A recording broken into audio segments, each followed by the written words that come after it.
अनयत्नेन चाप्यन्ने यजन्तो मामुपासते एकत्वेन पृथक्त्वेन बहुधा विश्वतो मुखम् अन्ये अपि च अन्य कोई कोई लोग ज्ञान यज्ञेन ज्ञान यज्ञ द्वारा यजन्तः यजन करते हुए एकत्वेन अभेद भाव से पृथक्त्वेन पृथक भाव से बहुधा विश्वतो मुखम विविध देवताओं के रूप में सर्वात्मक ऐसे माम उपासते मेरी उपासना करते हैं। भाषांतर अन्य कोई ज्ञान यज्ञ से यजन करते हुए, कोई अभेद भाव से, कोई पृथक भाव से, कोई नाना देवता रूप से और कोई सर्वात्मक भाव से मेरी उपासना करते हैं। गोपा जी का भाषांतर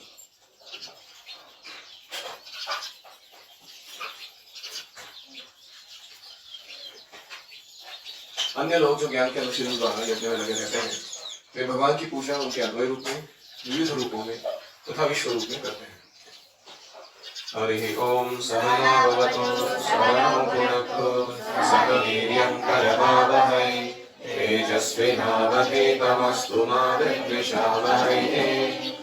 ओम शान्तिः शान्तिः शान्तिः। ओम अज्ञानतिमिरान्धस्य ज्ञानाञ्जनशलाकया चक्षुरुन्मीलितं येन तस्मै श्रीगुरवे नमः। जय श्री कृष्ण चैतन्य प्रभु नित्यानंद श्री अद्वैत गदाधर श्रीवासादि गौरभक्तवृंद। हरे कृष्ण कृष्ण कृष्ण हरे हरे, हरे राम राम राम हरे हरे। हरे कृष्ण। कुछ समय के बाद हम क्लास ले रहे हैं, इससे पहले 9वें अध्याय को पुनः क्विकली देखते हैं क्या चल रहा है। पहले 3 श्लोकों में भगवान कृष्ण गुणगान कर रहे हैं इस राज विद्या का जो वो देने जा रहे हैं कि अनसूया यानी द्वेष भाव से रहित होकर कृष्ण से सुनना। फिर ये जो 8 कैरेक्टरिस्टिक्स कृष्ण कहते हैं, राज विद्या, राजकुलीय, पवित्र, उत्तम, प्रत्यक्ष, अनुगम, धर्म्य, सुसुखम, अव्ययम, ये इस स्पिरिचुअल नॉलेज के क्वालिटीज है, कैरेक्टरिस्टिक्स है, विशेष लक्षण है। उनको हमने देखा और फिर कृष्ण कहते हैं जो अश्रद्धा है वे कृष्ण को प्राप्त नहीं कर सकते हैं, वो जन्म चक्र में फंसे रहेंगे। उनका श्रद्धा जब तक इस ज्ञान में नहीं आएगी तब तक उनका निस्तार होना असंभव है। फिर 4 से लेकर 10 श्लोकों में कृष्ण ने ऐश्वर्य ज्ञान प्रकट किया। ऐश्वर्य ज्ञान मतलब कृष्ण का जीव और प्रकृति के साथ कैसा संबंध है, इस भौतिक जगत के साथ कैसा संबंध है, वो ज्ञान को कहते हैं ऐश्वर्य ज्ञान।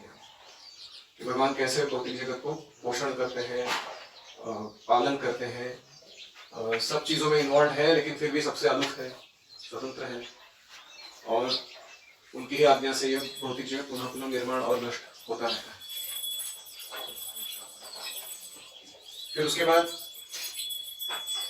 अलग अलग वर्षिपद्स का वर्णन चालू हो गया। उसमें पहले आते हैं दुष्कृतिनः, जो कृष्ण की आराधना नहीं करते हैं और वो 4 कैटेगरी के। कौन 4 प्रकार के लोग कृष्ण के पास नहीं आते हैं? हाँ, मूढ़ा, माया, अभद्र ज्ञान, आसुर में भावनाश्रिता, नराधम। 4 प्रकार के लोग कृष्ण की शरण में नहीं आते। तो हम अगर शरण नहीं ले रहे इसका मतलब क्या है? हमारा कैटेगरी इधर बैठा है। We can find it out. फिर 4 प्रकार के लोग कृष्ण की शरण में आते हैं। वो कौन है? जिज्ञासु, अर्थार्थी, ज्ञानी। इनमें ज्ञानी बेस्ट है, लेकिन बाकी सारे उदारा, सर्व एवैते, बाकी सारे अच्छे हैं क्योंकि कम से कम वो जानते हैं कि कृष्ण हमारे मेंटेनर, प्रोवाइडर, प्रोटेक्टर इत्यादि है।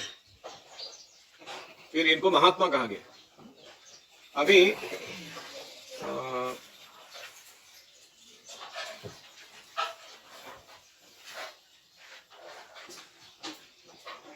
उसके बाद हमने महात्माओं का विशेष वर्णन सुना। क्या है वो?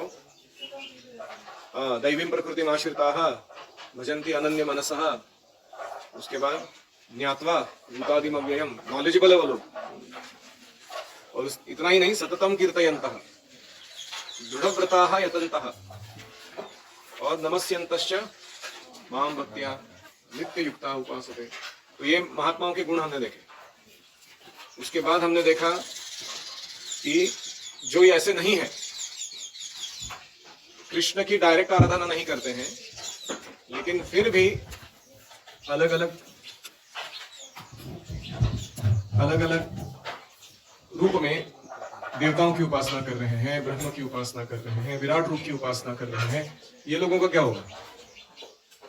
ये तो दुष्कृति नहा नहीं है, नॉनसेंस नहीं है ये लोग, ये महात्मा नहा भी नहीं है, इतने भी उन्नत नहीं है कि कृष्ण को व्यक्तिगत रूप से आराधना कर सके। उनका वर्णन इस श्लोक में हो रहा है। तो अभी ये श्लोक बहुत अलग अलग रूप से महत्वपूर्ण है। विश्वनाथ चक्रवर्ती ठाकुर का कहना है कि जो एकत्व वाले लोग हैं वो भगवान के ज्यादा निकट है, क्योंकि वो ब्रह्म की उपासना कर रहे हैं। और ब्रह्म कौन है? कृष्ण से अभिन्न है। वदन्ति तत्त्वविदः तत्त्वं यज्ञानम अद्वयम् ब्रह्मेति परमात्मेति भगवान। परम सत्य का सबसे तृतीय श्रेणी का जो स्वरूप है वो है ब्रह्म। तो ब्रह्म की उपासना करने वाले भगवान की ज्यादा निकट है, भगवान फीचर के ज्यादा निकट है, ऐसा किसका कहना है? फिर वो कहते हैं कि जो पृथक्वेन यानी देवताओं की उपासना कर रहे हैं वो कम से कम पर्सनलिज्म को तो जानते हैं, भले वो पर्सन मिस हो गया उनसे कृष्ण, लेकिन ठीक है, वो थोड़े दूसरे कैटेगरी में है। ब्रह्म के बाद वाले लोगों के साथ इनका श्रेणी आता है। They can understand God eventually, समझ में आ जाएगा। फिर वो कहते हैं जो विराट रूप के उपासक है, they are too much absorbed in matter. Spirit के पास नहीं है लोग, ये मैटर के पास है, इसलिए इनको भगवान समझ में आना थोड़ा कठिन है, लेकिन ठीक है, ये तीसरी श्रेणी में आते हैं। ऐसा कौन कहता है? अभी इसका उल्टा प्रभुपाद कहते हैं। प्रभुपाद कहते हैं तात्पर्य में, अभी हम पढ़ते हैं प्रभुपाद क्या कहते हैं। इनको 3 कोटियों में रखा जाता है। परमेश्वर को तथा अपने को एक मानकर पूजा करने वाले, इनको अहंग्रहोपासक कहा जाता है। अहंग्रहोपासक मतलब I am my own deity. आपका डेटी कौन है? इसकी आराधना करो, खुद की करो। क्यों? क्योंकि मैं ही ब्रह्म स्वरूप हूं। अभी माया में फंसा हूं, लेकिन अभी तो समझ में आ जाएगा मुझे। तो इनको क्या कहते हैं? अहंग्रह उपासक। तो ये जो लोग हैं पहले। दूसरा, परमेश्वर के किसी मनोकल्पित रूप की पूजा करते हैं। मनोकल्पित रूप मतलब तो वो सोचते हैं कि दुर्गा में परमेश्वर है, या गणेश जी में है, या कार्तिकेय में है, वो मेरे परमेश्वर है। तो उनको एग्जैक्टली क्लियर नहीं पता कि ईश्वर है परम कृष्ण सच्चिदानंद विग्रह अनादिनादिर गोविंद सर्व कारण कारण। ये तत्व उनको नहीं मालूम, लेकिन उन्होंने देवा हो देवा गणपति देवा तुमसे बढ़कर कौन, और तुम्हारे भक्तजनों में हमसे बढ़कर कौन, ऐसे ठान लिया है। तो इसलिए वो उनकी उपासना करते हैं। और तीसरा, भगवान के विश्वरूप की पूजा करने वाले। अभी प्रभुपाद क्या लिखते देखो, इनमें सबसे अधम वे है जो अपने आप को अद्वैतवादी मानकर पूजा परमेश्वर के रूप में करते हैं, और इन्हीं का प्राधान्य भी है। समाज में ज्यादा लोग तो यही भरे हुए हैं। तो ऐसा क्यों है प्रभुपाद का? प्रभुपाद जस्ट हेट्स मायावादी ऐसा लगता है ना। प्रभुपाद जी कह रहे हैं कि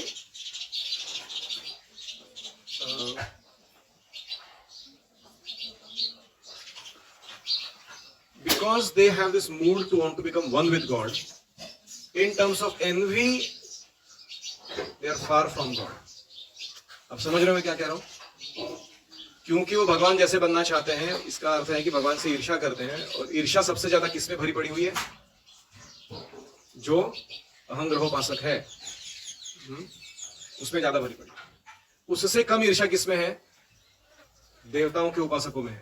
क्योंकि वो कम से कम सबमिशन दिखाने के लिए तो तैयार है किसी के सामने, भले अपनी इंद्रिय तृप्ति के लिए हो, लेकिन वो ईर्ष्या नहीं कर रहे उस देवता के साथ जो भगवान का ही एक अंग है। तो इसलिए वो कम ईर्ष्यालु है। समझ रहे हो? और जो तीसरे हैं विराट रूप, इनका ईर्ष्या भगवान से और भी कम है, क्योंकि भगवान के पीछे पड़े हुए हैं, लेकिन इनको मैटर छोड़ के ज्यादा मालूम नहीं, कुछ जड़ पदार्थ नहीं मालूम है उनको। इसलिए वो विराट रूप को मान रहे हैं कि यही भगवान है। तो उसकी आराधना कर रहे हैं। तो कौन सही है, विश्वनाथ चक्रवर्ती ठाकुर सही है कि प्रभुपाद जी सही है? सोच समझ के जवाब देना, अपराध करोगे नहीं। दोनों भी सही है। क्यों सही है? क्योंकि विश्वनाथ चक्रवर्ती ठाकुर अध्यात्म तत्व का चिंतन किसमें प्रबल है उस हिसाब से श्रेणी बता रहे हैं, और प्रभुपाद जी द्वेष भावना का जो स्तर है वो किसमें कम ज्यादा है उस हिसाब से श्रेणी बता रहे हैं। ये जो अलग अलग नजरिए है ये तीनों वर्शिपर्स को देखने का, समझ रहे हैं आप? तो इसलिए दोनों सही है। बड़ा interesting analysis both of them are doing.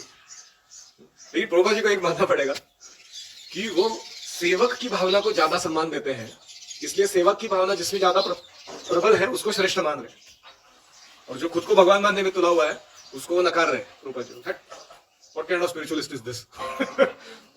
ऐसा थोड़ी आध्यात्मवादी होना चाहिए किसी को। दैट इज व्हाई निर्विशेष शून्यवादी पाश्चात्य देशतारी। प्रभुपाद जी का मिशन है वो, ही डजंट अप्रिशिएट दिस निर्विशेषवाद। ठीक है, समझ में? आपके चेहरे से डेज्ड है, ये ऐसा परिणाम तभी होता है जब जड़ विद्या ज्यादा पढ़ता है आदमी।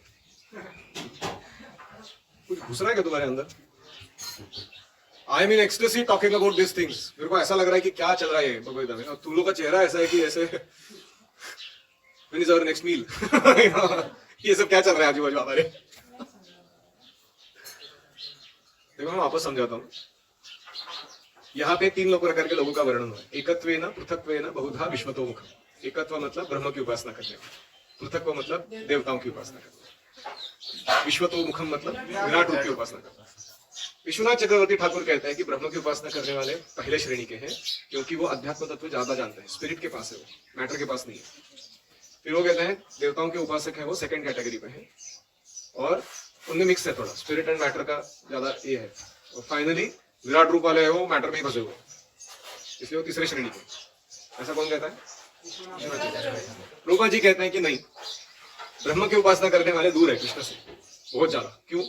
क्योंकि वो खुद ही भगवान बनना चाह रहे हैं, तो सेवा कैसा करेगा आदमी? फिर ईश्वर देवताओं की उपासना कर रहे हैं, वो कृष्ण को शरणागत नहीं हो रहे हैं, लेकिन अपनी ईर्ष्या बाजू में रख के किसी को तो कृष्ण के अंग को, पार्ट एंड पार्सल को अपना सबमिशन दिखा रहे हैं, तो इसलिए वो ज्यादा कृष्ण के निकट है देवताओं के उपासक। तीसरे कौन है? विराट रूप। वो तो कृष्ण के ही पीछे पड़े हैं, लेकिन उनको मालूम नहीं कि कहाँ देखना है कृष्ण को ढंग से, तो इसलिए मैटर में देख रहे हो, उनको चाहिए Krishna. They want supreme, they want experience of serving him, but they are not knowing anything other than matter, तो इसलिए वो विराट रूप की उपासना कर रहे हैं।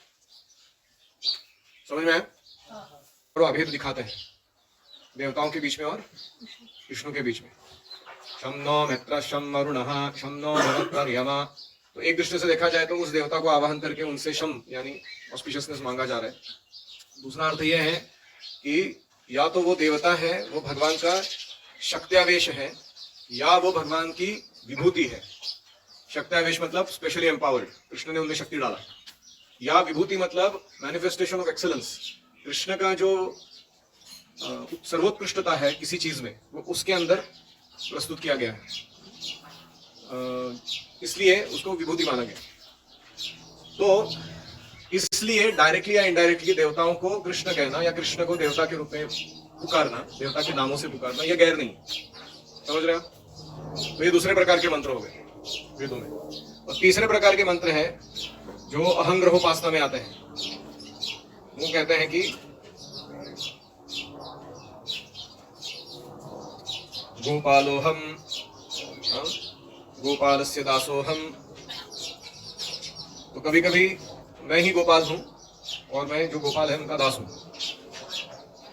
तो ये जो वैदिक मंत्र है इनका जो मूल है वो एकत्व, पृथक्व और विश्वतोमुख, इनके मेंटालिटी से प्रेरित हुआ है, वो उनको फैसिलिटेट करने के लिए दिया गया है। तो कहने का तात्पर्य इतना ही है कि हमको ये सब करने से क्या फायदा, हम तो प्रसाद खा के खुश हैं। तो ऐसा पढ़ाई नहीं चलेगा। You have to really get into what this each word is talking about. तो आर्तो, जिज्ञासु, अर्थार्थी, ज्ञानी, महात्मा, ये सब एक कैटेगरी में ऊपर चढ़ते जा रहे हैं। They are all worshippers of Krishna going towards the highest. अभी इनमें नहीं है कोई, कृष्ण को उपासना नहीं कर रहे, कृष्णेतर उपासक है। वो तीन प्रकार है, एकत्व, पृथक्व, बहुधा, विश्वतोमुख। दे आर नॉट महात्मा। ये महात्मा क्यों नहीं है? क्योंकि ये वो पहला जो वर्णन दिया था ना, दैवीं प्रकृति आश्रिता सततम कीर्तयन्तः, वो सब नहीं करते, इसलिए वो लक्षण नहीं है इनके अंदर। ठीक है, अभी ये वर्णन करने के बाद कृष्ण इनके लिए जो मंत्र साधना करना चाहते हैं, यज्ञ करना चाहते हैं, पितामह यानी ब्रह्मा जी की आराधना करना चाहते हैं, ओमकार को पूजन करना चाहते हैं, ओमकार की साधना करना चाहते हैं, या अमृत प्राप्ति करना चाहते हैं, ऐसे अलग अलग लोग हैं ना, अलग अलग इच्छा लेके वो देवताओं के पास जा रहे हैं, विराट रूप के पास जा रहे हैं, या ब्रह्मा के पास जा रहे हैं, उनके लिए अगले श्लोक कहते हैं। इसके अगले आने वाले श्लोक आप सुनेंगे। Actually I was in ecstasy when I heard this shloka for the first time, Krishna started saying this कि I am all that they are searching for. ऐसा कृष्ण बोलने लगते हैं। तो ध्यान से सुनिए। अहम क्रतुरहम यज्ञः स्वधाहमहम औषधम मंत्रोहमहमेवाचम अहम अग्निरहम हुतम पिताहमस्य जगतो माता धाता पितामहः वेद्यं पवित्रमोंकार रुक्साम यजुरेव च गतिर्भर्ता प्रभु साक्षी निवासः शरणं सुहृत् प्रभवः प्रलयस्थानं निधानं बीजमव्ययम् तपामि अहमहं वर्षं निगृह्णामि उत्सृजामि च अमृतश्चैव मृत्युश्च सदसच्चाहम् अर्जुन। अर्जुन, हे अर्जुन, अहम क्रतुः, मैं क्रतु हूँ, अग्निष्टोम इत्यादि श्रौत कर्म, अहम यज्ञः, मैं वैश्वदेव इत्यादि स्मार्त कर्म हूँ, स्वधाहम, पितृदेव के लिए किए जाने वाले श्राद्ध इत्यादि मैं हूँ,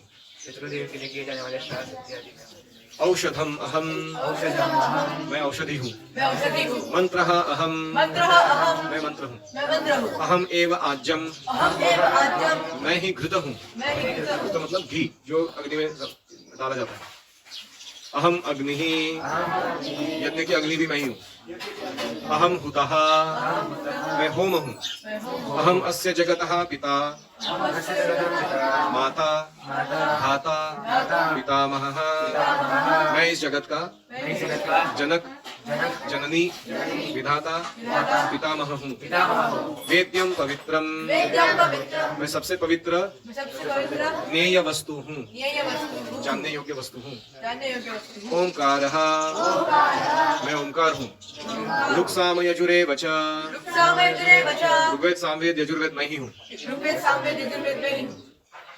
अहम गतिः, मैं सबका कर्मफल मैं ही हूँ, भर्ता, मैं पति हूँ, प्रभु, सबका नियंता हूँ, साक्षी, शुभ अशुभ का दृष्टा हूँ, जो तुम अच्छा कर रहे हो गड़बड़ काम कर रहे हो सब मैं देख रहा हूँ, निवासः, आश्रय स्थल हूँ, शरणम, रक्षक हूँ, सुहृत्, सबका हितकारी हूँ, प्रभवः, सबका सृष्टा हूँ, सबका निर्माण करने वाला, प्रलयः, सबका नाश करने वाला भी वही हूँ, प्रलय करता हूँ, स्थानम, सबका आधार में हूँ, निधानम, लय स्थान भी मैं हूँ, मतलब नष्ट होने के बाद जिसमें जाके बैठ जाएंगे सब लोग, वो लय स्थान नहीं हूँ, बीजम, सभी का कारण मैं हूँ, अव्ययम, मैं अविनाशी हूँ, अहम तपामि, मैं ताप प्रदान करता हूँ, heat of the sun is Krishna, अहम एव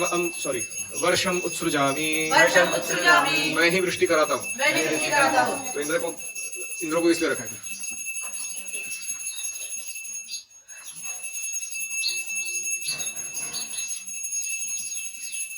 जैसे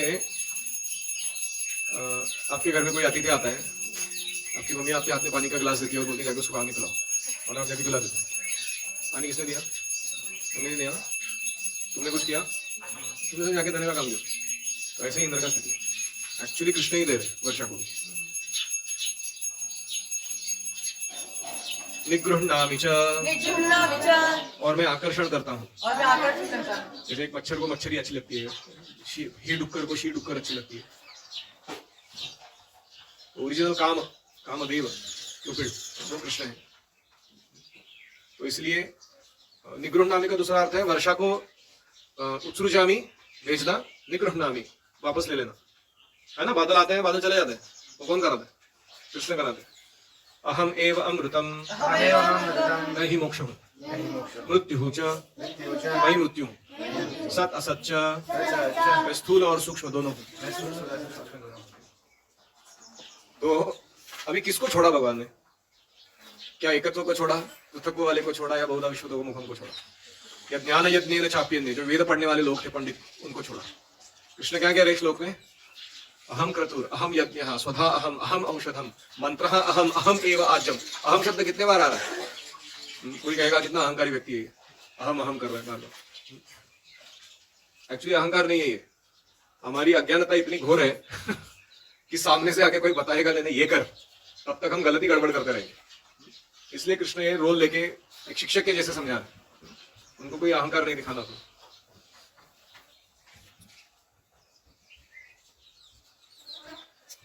तो भाषांतर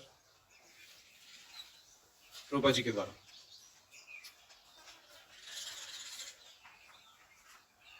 मैं ही कर्मकांड हूं, मैं ही यज्ञ हूं, पितरों को दिया जाने वाला अर्पण मैं ही हूं, औषधि, दिव्य मंत्र, घी, अग्नि, आहुति मैं हूं। मैं इस ब्रह्मांड का पिता, माता, आश्रय तथा पितामह हूं। मैं ज्ञेय हूं, जानने योग्य हूं, शुद्धि करता हूं, पवित्र हूं, और मैं ओंकार हूं। मैं ऋग्वेद, सामवेद तथा यजुर्वेद भी हूं। मैं ही लक्ष्य हूं, पालन करता, स्वामी, साक्षी, धाम, शरण स्थली हूं तथा अत्यंत प्रिय मित्र भी हूं सबका। मैं सृष्टि तथा प्रलय सबका आधार हूं, आश्रय हूं, अविनाशी बीज मैं ही हूं। हे अर्जुन, मैं ही ताप प्रदान करता हूं, वर्षा को रोकता हूं या लाता हूं। मैं अमरत्व हूं, साक्षात मृत्यु भी मैं ही हूं। आत्मा तथा पदार्थ दोनों मुझ में ही स्थित है। सत यानी आत्मा, असत यानी पदार्थ, जड़ तत्व, ये दोनों मुझ में ही वास करते हैं। तो एक्चुअली एक एक लाइन के ऊपर मैं 10-15 मिनट बोलना चाहता हूं, इतना है इसके अंदर। Just to take a simple sample, Krishna कह रहे हैं कि तपामि अहम, ताप मैं हूं। तो जब हम खाना पकाते हैं, उसका जो ताप है अग्नि का, वो कौन है? कृष्ण है। ये जो सूरज की रोशनी में मैं बैठा हूं, ये जो ताप है जो शरीर को पोषण देता है, ये कौन है? ये कृष्ण है। जो सूरज का सनशाइन नहीं लेते हैं वो मेंटली बीमार हो जाते हैं वो लोग, या उनका जो शरीर में अलग अलग प्रकार की व्याधियां आती हैं। वो अभी रिसेंटली एक अरुण जी शर्मा करके आके गए यहाँ पर, निसर्गोपचार के तज्ञ है वो कथा बता रहे थे। एक ऐसा व्यक्ति आया था उनके पास मुंबई का, जो 14-15 साल से घर से बाहर नहीं निकला था, हमेशा अंदर ही रहता था, और उसके शरीर पर इतने प्रकार के घाव थे, उसमें हमेशा स्त्राव बहता रहता था, और उसको कपड़े पहनना संभव नहीं था, क्योंकि वो ये स्किन, हमारा स्किन है ना, इसके नीचे एक खुला अगर पोर्शन निकल आए तो कैसा लगेगा? कभी खरोच आती है तो दिखता है ना, ऐसा उसका पूरा बॉडी था, और रात को सो नहीं पाता था। सोराइसिस जैसा कुछ था, वो भयंकर एकदम, अति भयंकर था। और इतना बुरा हाल था उसका कि कोई उसकी सेवा करने के लिए तैयार नहीं था। शरीर से गंदा स्मेल आता था, वो स्नान नहीं कर सकता था वो सोराइसिस के कारण।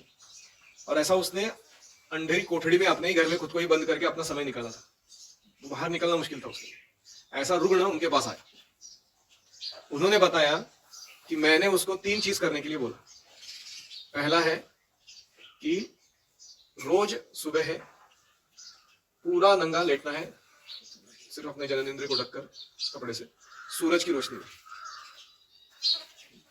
रोज करना है। दूसरा, जल में जाके, मतलब ये सारा प्रोसेस जो है सूर्य के अंदर तपने का, वो जल के अंदर करना है। तो उसको बाथ टब डाला गया, उसमें पानी भरा गया, और पानी में उसको बॉडी इमर्स करके उसको सूरज में रखा गया, और ऐसा उसको लगातार कुछ 60 दिन तक, 45 दिन तक किया गया। फिर उसमें से जब वो बाहर निकलता था तो न्यूज़पेपर लाते थे वो, उनके खुद के असिस्टेंट भी उसको साफ करने के लिए तैयार रहते। उसके शरीर से जब घिसते थे तो त्वचा गिरती थी, स्किन स्केल्स गिरते थे नीचे, इतना गंदा लगता था। उसको शरीर को पूरा साफ करते थे वो, और पुनः उसको ऐसे तपने के लिए बिठाया जाता था। ऐसे दिन का उसने सिर्फ सूर्य स्नान किया, दिन भर 6-6 घंटा कर रहा था। 60 दिन के बाद उसका नया स्किन उभर के नीचे से पूरा वापस आया, उसकी सारी व्याधि दूर हो गई, और पूर्ववत अपना अच्छा सुंदर प्रॉपर नॉर्मल फॉर्म ग्रहण किया। तो वो बता रहे थे ये है पावर तपामी अहम। Krishna when he gives sunshine what does that do to you. और हम है हमारा सिविलाइजेशन, हम चूहे बनने के पीछे पड़े हुए। We go inside our corporate buildings, switch on the artificial light and shut down all the windows and stay like that for 8 hours in the day time.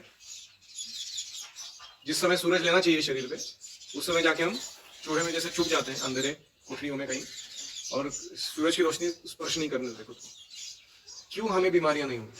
शारीरिक रूप से, मानसिक रूप से हम त्रस्त क्यों नहीं होंगे? क्योंकि कृष्ण ने इतना सारा सिंपलेस्ट सिस्टम बना के दिए हुए हैं, हम स्वीकार नहीं करना चाहते।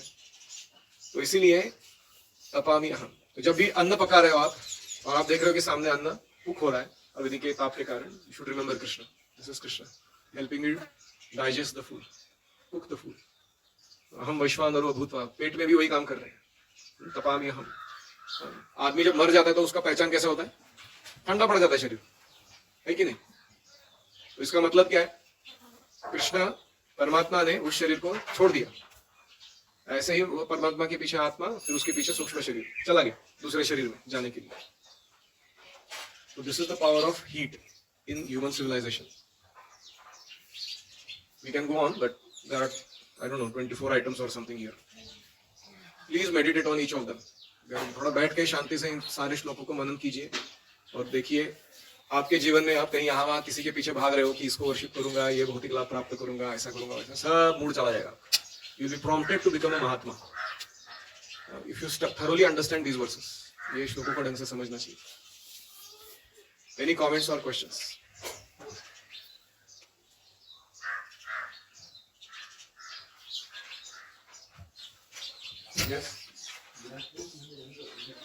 विराट रूप का अर्थ है कि भगवान की जो इस ब्रह्मांड की रचना करने का कार्य है। ब्रह्मांड की रचना में सूर्य चंद्र भगवान की आंखें हैं, जो नदियां हैं उनके वेन्स हैं, पर्वत है वो उनके बोन्स हैं, या अधोलोक जो है वो उनका निचला पार्ट है शरीर का, मध्य लोक जो है वो टॉर्सो है, ऊर्ध्वलोक है वो उनका छाती के ऊपर का भाग है।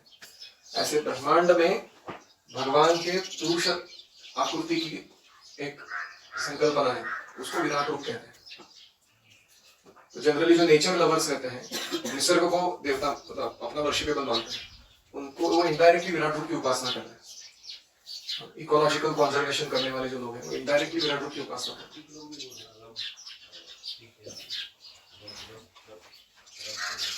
शीघ्र लोगों का रब ये जो है वो भगवान है कि विराट रूप मुझे नहीं मालूम। I don't know that translation exactly. Yes, माया क्यों दिया गया? मैंने पहले ही बोला था कि वेद जो है वो किसके लिए लिखे गए? भौतिक जगत के लिए मैनुअल है। तो होटल में कोई जाता है तो किसी को मसाला डोसा खाना है, तो किसी को बंदर का खून पीना है, किसी को चीटियों का चटनी बना के खाना है। तो होटल में मेनू सबके लिए होता है। तुम मेनू सिलेक्ट करो, फिर तुमको वो मिलाएगा। तो अलग अलग जीवों की अलग अलग इच्छाएं हैं और वो इच्छाओं की पूर्ति के लिए वो भौतिक जगत में आए हैं। तो वेद उनको एक मार्ग देते हैं उन सब इच्छाओं को पूरा करके वापस भगवत धाम लौटने का। उनमें से एक इच्छा ये भी है कि भगवान बन के देखना है। तो ये इच्छा को पूरा करने के लिए वेदों में वो फिलॉसफी, उसका प्रैक्टिस, वो सब दिया हुआ है। वेद माता के जैसे हैं या कल्पवृक्ष के समान है, सारी इच्छाओं को पूरा कर सकते हैं, लेकिन उनका मेन पर्पस वो नहीं है। सरकार मान्य देशी दारू का दुकान ऐसा नहीं हो, सरकार को मंजूर नहीं कि सरकार दारू पीना चाहिए,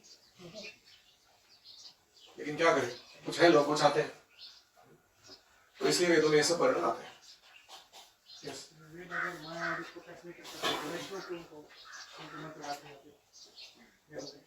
वैष्णव वेदों के मंत्र कौन से मंत्र गाते हैं? मायावादी को सिलेक्ट करने वाले मंत्र गाते हैं। शब्दों मित्र शब्द वो मायावादी मंत्र गाते हैं। मैंने उसका वो एक्सप्लेनेशन ये कहा था कि वो देवताओं को इन्वोक करने वाला मंत्र लग सकता है आपको, लेकिन वो देवता जो है या तो भगवान की विभूति है या शक्ति है, शक्ति आवेश है, इसलिए वो डायरेक्टली कृष्ण का ही स्तुति है, ये बोला मैंने।